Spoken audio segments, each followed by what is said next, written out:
तोर बारी कराने आवत आवत घाम में खोइला है ऐसे कहां रास्ता में अच्छा कसना खोइला है रहो जानता कैसे आम कस खोइला रे हां करिया के हां जैसे 3 साल पहले हां हमार भारत देश खोइला है सही कही का चीज में खोइला है रहो जानता बताना लॉकडाउन में हां हां भीतरे भीतर है ना खोइला नहीं है जरा का चीज के लाने बताना या दुनिया मांगे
का चीज ओहो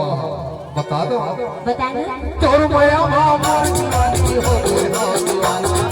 हो गए ना दीवाना